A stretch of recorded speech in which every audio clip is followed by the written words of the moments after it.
Friends, hello everyone. Narrator is here. We continue the section of film retellings, and today we have the film 50 Shades of Grey, the story of a young billionaire, but with his own preferences in sex. Don't forget to subscribe to the channel and press likes.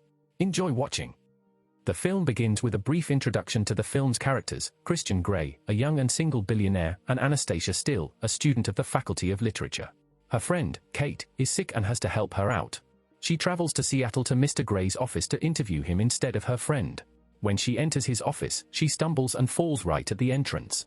Kristen immediately runs up to her to offer her hand. Then she begins to interview him on questions that Kate wrote to her in advance. The questions were banal and made no special impression on him, except for one. Namely, the question of his orientation, because the journalists did not see him with girls. He answers negatively to this, but Anastasia herself struck him the most, and he even reschedules his meeting, which was supposed to be right after the interview. They continue to talk nicely, but even in these couple of minutes it is noticeable how Anastasia becomes subject to him. Further events take place in the apartment she rents with a friend. They discuss how the interview went, and Anastasia accuses Kate of indecent questions that were written in a notebook for Mr. Grey, which caused her great shyness. The next day, she goes to class and then meets her friend Hoss in the parking lot, who shares with her the news that his photographs will be shown at a local exhibition. In her car, she goes to the hardware store, where she works part-time in her spare time, and on this very day Christian comes there to see her. He buys a couple of small things in the spirit of cable ties and agrees to a photo session for her friend to become complete. After the photo session, he invites Anastasia to drink coffee and they have a nice conversation on family and life issues. Christian gets up abruptly and says it's time for them to leave. On the way he asks if she has a boyfriend, to which she replies no. As they approach the crossroads, Anastasia is almost hit by a cyclist, but with a deft movement of his hand, Christian grabs her and, looking straight into her eyes, says that he is not the one she needs and advises to stay away from him. That evening, she and her friends go to a club.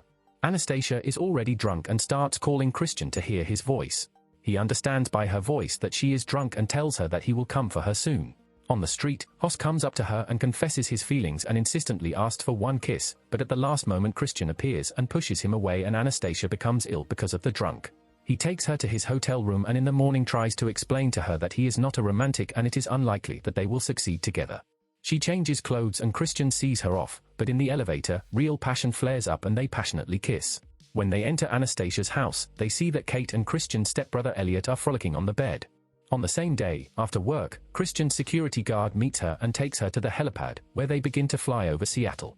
After, they visit him in his luxurious house and Christian hands her a non-disclosure agreement of their relationship. He extends his hand to her and takes her to the so-called Red Room, which turns out to be a BDSM room. Anastasia is shocked by what she saw and understands why he behaved so strangely at first. He offers her an agreement. She will come for the weekend and live at his house, but in a separate room. During the conversation, it turns out that Anastasia is a virgin, and on the same night Christian corrects this.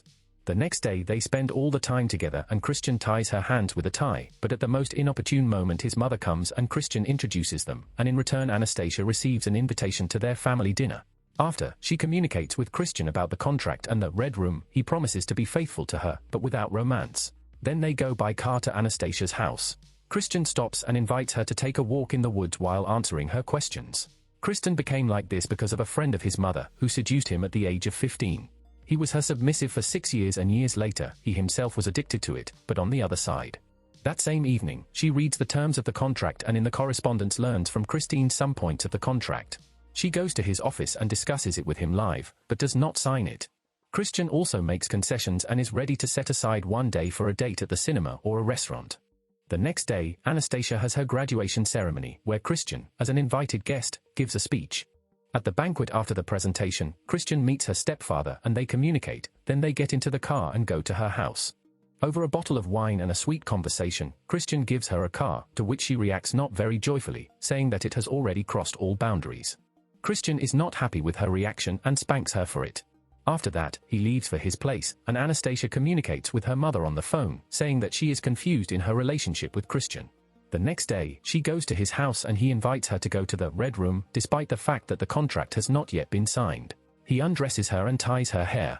He ties him to the bed and does what the Red Room was created for. After that, they go to a family dinner, to which Christian's mother invited them, and there they talk like a family and Anastasia talks about herself. Later, in the courtyard of their house, Anastasia, all in questions and conjectures, tries to find out from Christine why he does not allow her to touch him and why he puts such restrictions between them. He replies that bouquets of flowers and romantic dates are alien to him and she will not have anything like that with him. In the morning, Anastasia packs her things and goes to her mother in a neighboring state. After dinner at her parents' house, she ignores messages from Christian for the evening. And the next day he comes to her personally. And they go on a date.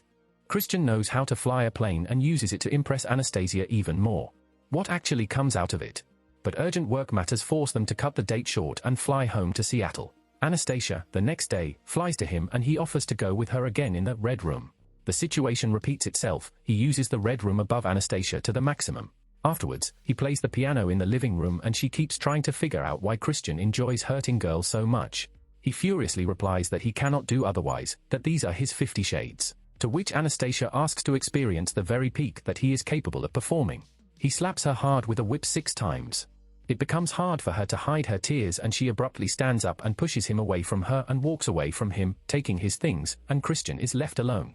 That's the whole retelling of the movie 50 Shades of Grey. If you want a sequel, namely a retelling of the second part, then write about it in the comments, and don't forget to like this video and click on the subscribe button so as not to miss new videos.